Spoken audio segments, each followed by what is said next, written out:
Hey, what's up, everybody on YouTube? Hello.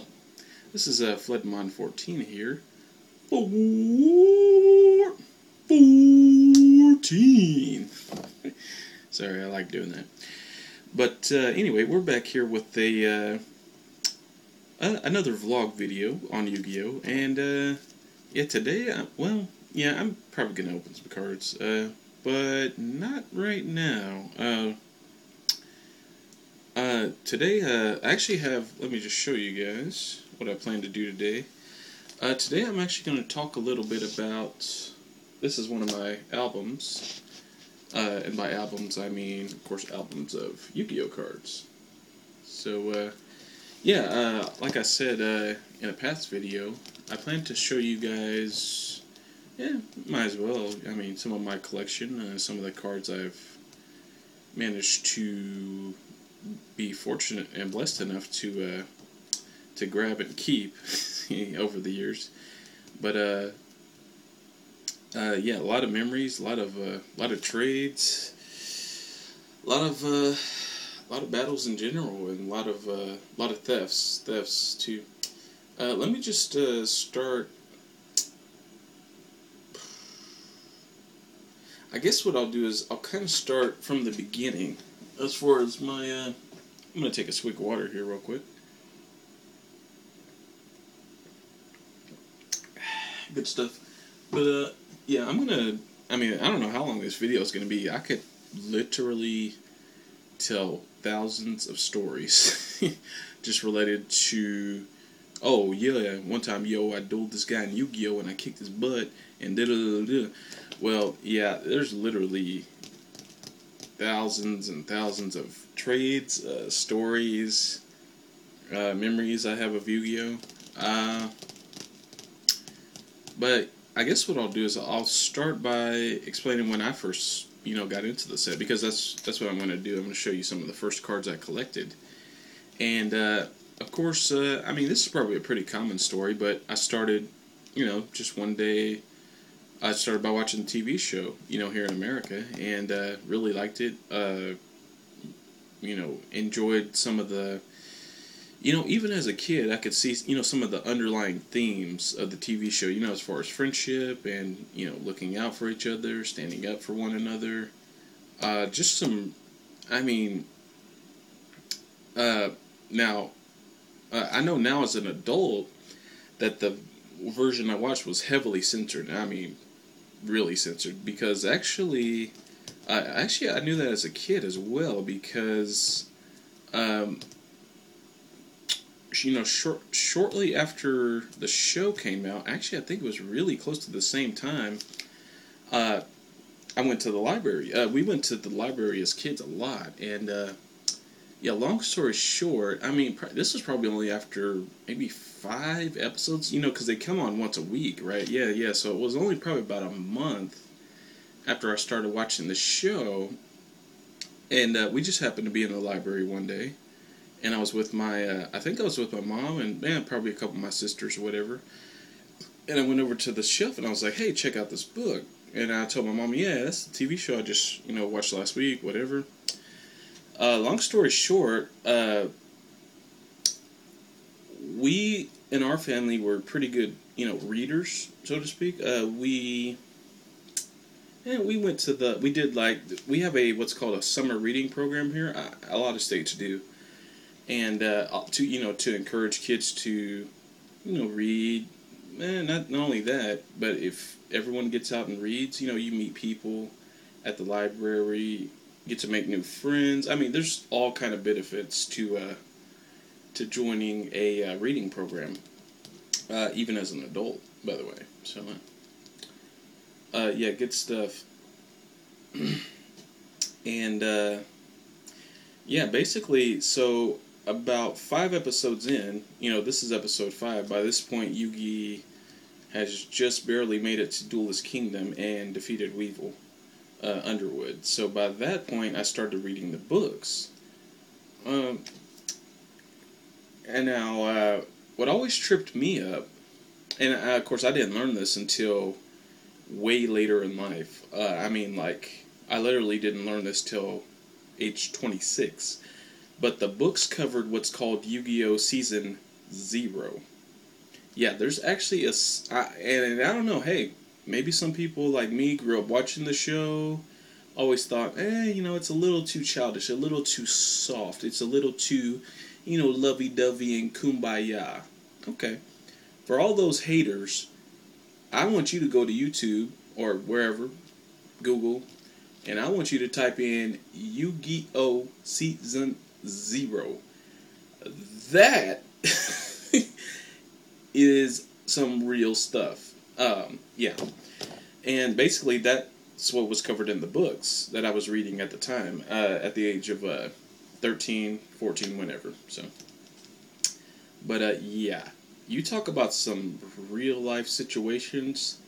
I'm just going to say, and for those of you who have watched Yu-Gi-Oh! Season 0, good on you. It's good, right? It's amazing. Yu-Gi-Oh! Season 0. Go watch it. I seriously encourage, go watch it. It's amazing. But there are some, crazy situations that Yugi gets into in the manga, or the books, that are covered in Season 0 that are just, I'll give you just one short example. I'm not going to spoil the entire season, but in one episode of Season 0, Yugi is literally at the diner where Taya, works after school, and there's this guy who decides to hold the place hostage, and Yugi literally holds a shadow game with this guy, and this guy's a gun, and he literally hosts a shadow game between him and this guy with a gun. Now, I'm not going to say any more to spoil it, but that is some real crazy real life stuff. I need for anyone else who thinks Yu-Gi-Oh! Oh yeah, it's just it's a kids show, ha ha ha, children's card games. No, watch that Season 0, or hey, read the manga. A lot of the books are online now, so read the manga. Yeah, and even if you did watch the show as a kid like me, and you always thought, a little too childish, I don't really, yeah, read the manga, the books, when Marik duels Mai. Read that, because that is even, it's, believe it or not, okay, I'm not going to spoil it, but it's even creepier than what actually happens on the TV show. In fact, it was so creepy and so evil and vile, they had to even censor it in the Japanese version. And that's how you know that was some messed up stuff. If they even had to censor it in the Japanese version, yeah, anyway. Whew, enough of that little rant. But, yeah, where was I? I was talking about my history of myself, personally, as a duelist, and, this was probably after, was after the first season was completed? Yeah, probably. Don't get me wrong, I watched the show, every Saturday, well, when we could. Of course, there were times when, we had to do stuff as a family on Saturday, and I would miss the show. And, of course, at that time, I wasn't too big a fan. It was just coming out, new show. I was like, had to miss it. No big deal. No big deal. We had to go do, a church event, or, because we actually, I was in sort of a choir for the church I attended, during the time Yu-Gi-Oh! Was popular, coming out. So we had to go to a church event. Yeah, no big deal, no problem. But of course, eventually they started running reruns, and I would just catch up on whatever I had missed. So, but I definitely had started collecting cards before the reruns started. And I think the reruns actually started, if I can remember.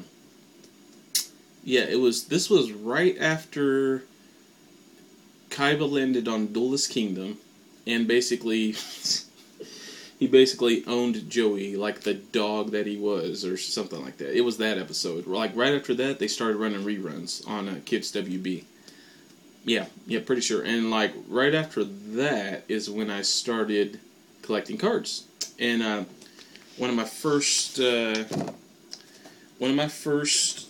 collections was this deck right here that I'm going to show you guys. Oops, and it was, well, actually we bought two. This is the Pegasus starter deck. And yeah, there's a little bit in the album there. Actually, I'm going to move my expert video recording tool, aka my cell phone. And yeah, just show you guys. So, not much of a starter deck. You know, a lot of excuse me, a lot of vanilla cards. But man, it excites me even still looking at these cards. But this was some classic, really classic, should I say, strategy back in the day. You know, back when the first starter decks came out. Hane, Sonic Bird. Oh yeah, Jigen Bakudan. Loved playing that card. But yeah, these are just some of the cards it came with. Now it only came with one Blue Eyes Toon Dragon. I've since added another. Came with Hero Shadow Scout, Mask of Darkness, and I do have some cards missing here in my actual album. They're just being used in my decks. Those cards would be, let me just think real quick, most likely Dark Hole. What would this one be? Probably like, I don't know, Mystical Space Typhoon perhaps. And, Pot of Greed, of course, yeah. Each one of these decks had Pot of Greed, so. And I'm sure there's some other cards that are, you know, missing here. And as you can see, some of these cards I have are really worn out. Yeah, like this one. Yeah, this was two cards stuck together. And, anyway, this is just a look at some of the basic strategy. This is a SDP, or the starter deck for Pegasus. Came with Graceful Charity, definitely one of the best cards in this. It also came with, of course, Relinquished, still a really powerful monster. But yeah, and yeah, there's another really torn up card, Wabaku. Yeah, some standard stuff. And of course, yeah, Griffon Wing was, excuse me, really sought after when this set came out, because a lot of tournament players played Harpy's Feather Duster, before it was banned.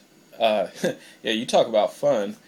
Yeah, you talk about fun, man. Think about this. Now, I know there's all kind of Yu-Gi-Oh!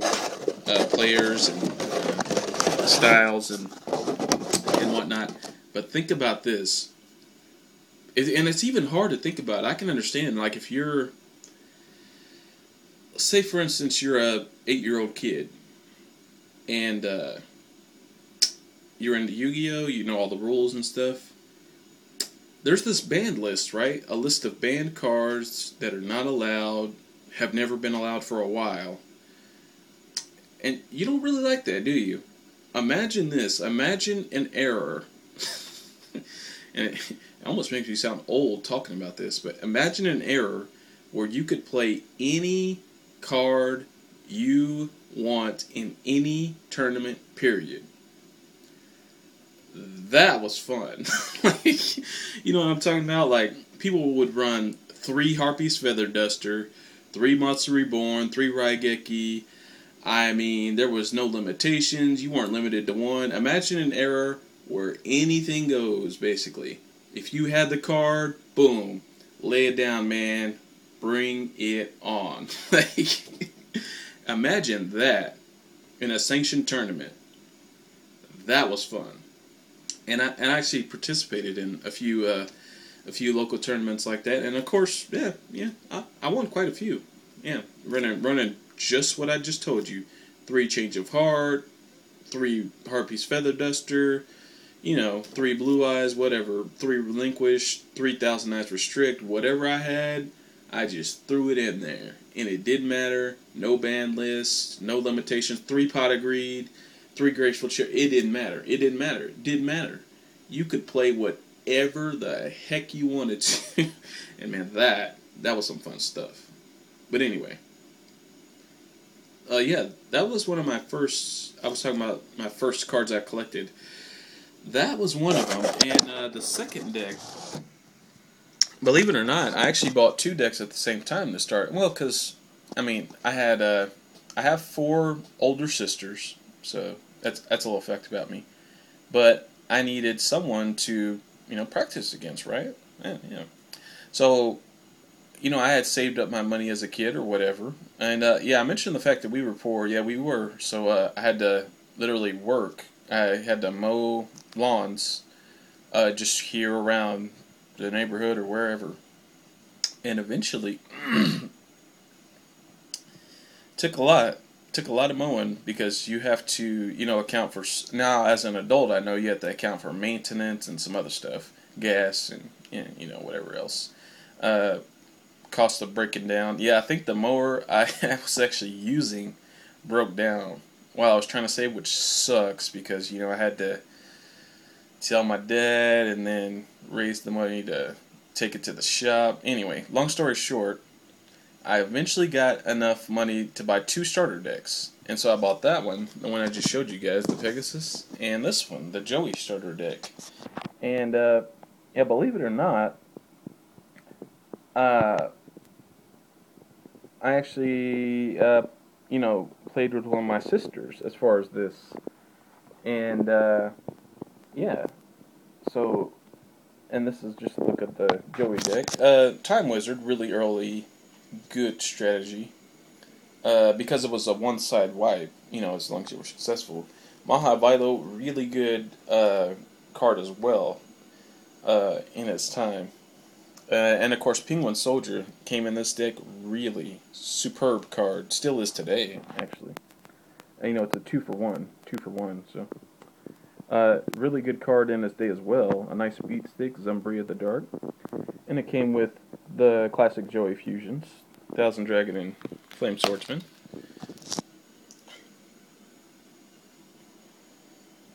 Monster Reborn. Yeah, see, these are some of the standard cards that came in every deck back then. Dark Hole, Keto, Fish, Change of Heart, Monster Reborn, Remove Trap. Yeah, pretty standard.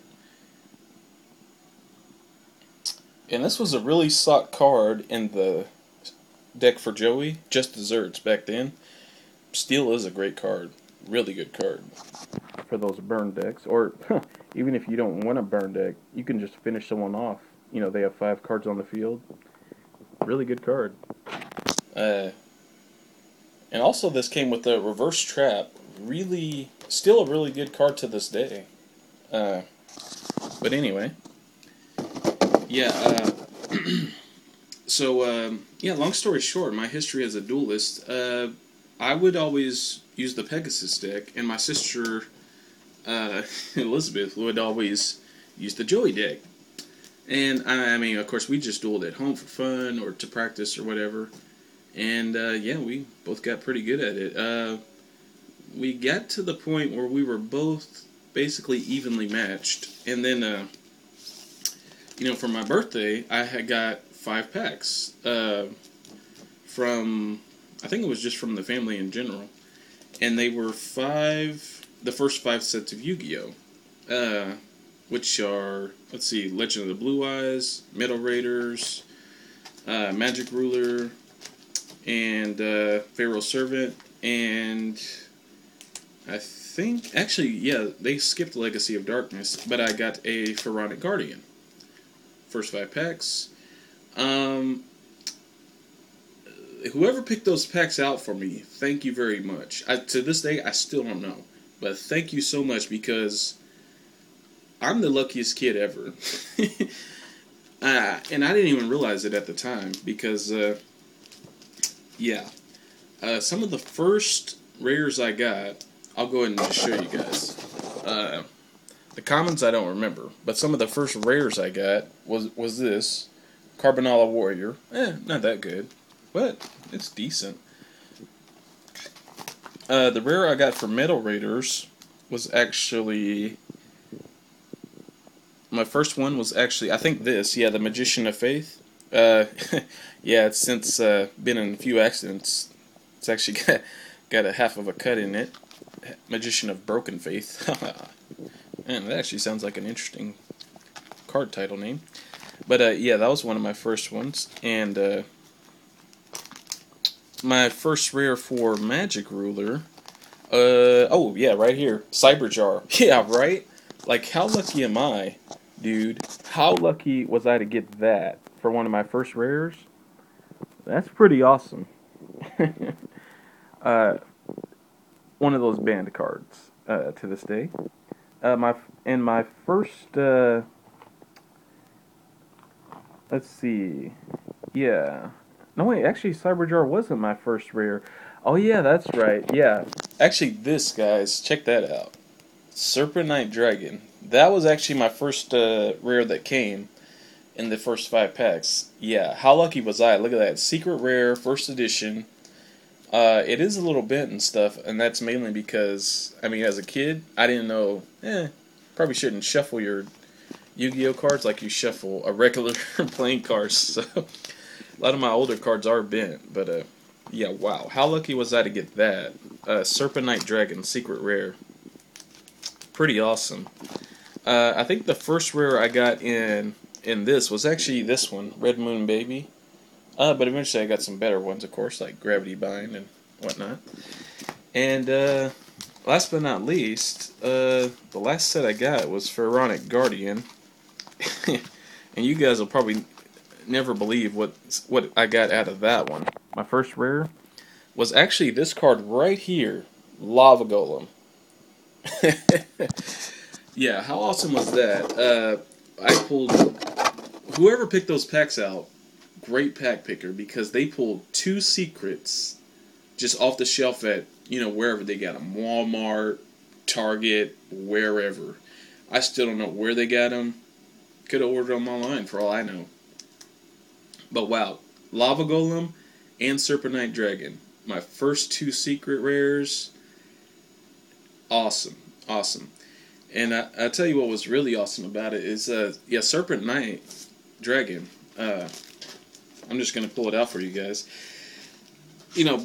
Back when, like I was saying, anything goes, definitely my favorite card, to use, because, and the reason why is because it had been on the TV show, right? Yeah, look how cool that thing is, man. But yeah, it had been on the TV show. Rex used this card, Rex Raptor. He used this before he summoned Red Eyes on Joey. So, yeah, pretty awesome. And, I actually got Lava Golem before... Yeah, you have to understand, Pharaonic Guardian came out in about... Man, what year did it come out? Like, I want to say late 2000? And, yeah, Marik, as a character, wasn't even on the show until, like, March of 2001. And even then, he didn't even duel, as you guys know from watching the show. Marik himself didn't even duel until he controlled strings, which was like, by that time in the show, it's a week per show, so he didn't even duel strings until they started the fall season again. And then after that, Marik himself didn't duel, like, way down the road. Not until, this is like 2002, 2003. And so I'm just sitting here on this card. I'm just sitting on this Lava Golem. And the whole time, and believe it or not, I actually played this card against people, back when, like I said, back when anything goes and, you can do whatever. And, I actually played this card on people quite often. It was in a, because I had, a couple different decks. That's just one of the things you do as a Yu-Gi-Oh player, is you eventually build, oh boy, it's raining outside. But eventually you build different kind of decks and themes. And, well, believe it or not, I had a strategy with that one. And it was nasty, to say the least. I'm not going to say what it is, because, But yeah, it was pretty evil, just as a kid. But anyway. Yeah, that's just kind of my history as a... that's the history of Flood and Mon 14 here. Joshua Jones, as a duelist. And yeah, I just thought I'd kind of share that with you guys. A little story time. Yu-Gi-Oh! Story time, but yeah, man. Really great memories. Really great duels. And of course, after the first 5, I got the first 5 packs, and entered a few tournaments. And like I told you guys in another video, after we had the Battle City tournament at school, it was kind of like a unofficial tournament with the shadow games. I think I explained the joke in another video, but yeah, I'll talk about that some other time because that's really funny stuff. I can embarrass a lot of people here on YouTube, but I'm not going to. But yeah, after I got this first 5 set and the 2 starter decks, I just I kept working. I kept doing any kind of work I could. You got to understand, I was only like 13, 12, 14. So I'm not going to be able to go down to Walmart or down to Home Depot and say, hey, I'd like to help you guys sell wood. No. No, what are you crazy? You crazy G? Shoot, no, they ain't going to let you walk up in there and get a job, man. So, I just did odd jobs, whatever I could. And, that's what I advise you to do. If you guys are, anyone watching out there is a kid, and you have a dream. Well, yeah, it doesn't even have to be cards. Let's just say you have a dream, to get, I don't know, whatever you want. Let's just say you want a very special set of movies that you just happen to like.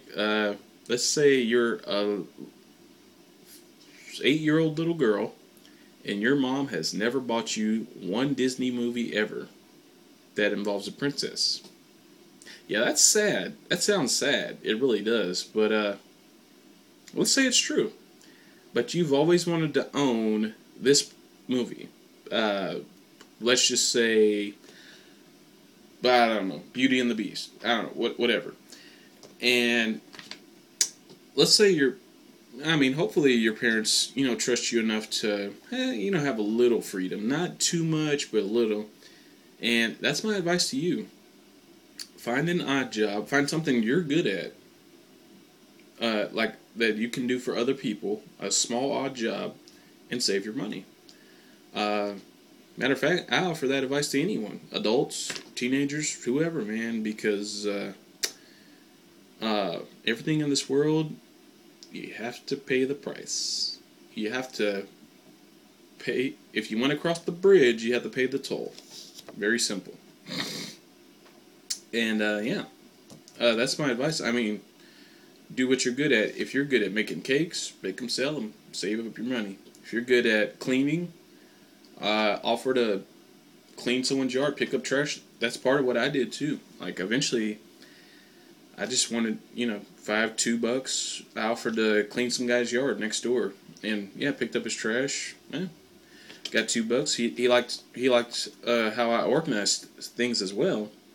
So eventually he had me, and of course I was supervised. He eventually had me come back, and he liked how I did it so well the first time. He paid me more the second time. He paid me $5. So, just do what if you're good at drawing, and man, that's one thing I suck at. I could not, I only draw stick people. To this day, I wish I could draw, amazing pictures. Like some of, that's probably why I admired the artwork on Yu-Gi-Oh cards so much. It's just because, I can't even get close to that. But yeah, if you can draw, and it doesn't even have to be pretty good, if you can draw better than stick people, because that's all I can do. If you can draw better than that, and then, hold a, small neighborhood auction, sell it for 50 cents, $1, $2, it's worth it, to save for that, Disney princess movie, or that, that one video game that, your mom just doesn't have enough money for, or whatever. Crash Bandicoot, or whatever's out these days. I have no idea. Crash Bandicoot. But yeah. Sorry. But anyway, yeah. Yeah, this was just kind of a video discussing my my legacy as a duelist. And yeah, I appreciate you guys for watching. I'm gonna show probably another video with more albums and you know, some other combos and other things. And yeah, I'm gonna go ahead and go. And yeah, next time I'll actually share with you guys some more about. Oh, and I almost forgot. Okay. Sorry, but this is the reason I started this video about, you know, memory lane or whatever, the photo albums. The real reason is because yesterday I saw this at our local card shop, and I went ahead and picked it up. It is a, check that out, a Yu-Gi's Legendary Deck Box. Yeah, so I'm really excited about that. According to this, it's got like Yu-Gi-Oh's Exodia deck, you know, the Duelist Kingdom deck, and it's got his Battle City deck, which is awesome, and also the Gadget deck that he used to defeat the Pharaoh in the final season. It also says it comes with some other bonus promos. I don't know. We'll get into it. I haven't really even looked up any information about the set whatsoever, but yeah, man, I saw that and I was excited. I started getting all these, you know, all these memories of. I started recovering memories from my ancient past, you know, just like the Pharaoh. No, no, I'm just kidding. But yeah, that's mainly why I made this video, is to just kind of give you guys a little bit of my history as a duelist, and yeah, I think it fits well with the theme, since we're going to. Basically, in a future video, we're going to cover Yuki's history as a duelist. I'm probably going to take my time with that box opening, because there's a lot to talk about. Like, just about Yugi as a duelist in general. Or as a leader. There's a lot to talk about him, just in the pure sense of being someone who can perform a yami no game, or a shadow game, for those who watch the English version. But which kind of refers to some of the stuff I was talking about in the beginning, with Yu-Gi-Oh! Season 0. So, but anyway, yeah, I'm going to go ahead and end this video off here, and next time, I may just keep talking, you know, about my legacy as a duelist, and, you know, show you guys some more cards in the album. Yeah.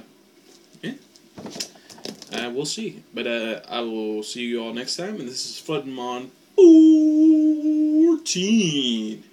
And I'm washing out. You guys have a good day. Yeah. Love those memories, man. So many memories. Yep. Chilling out in the schoolyard. Playing my card games.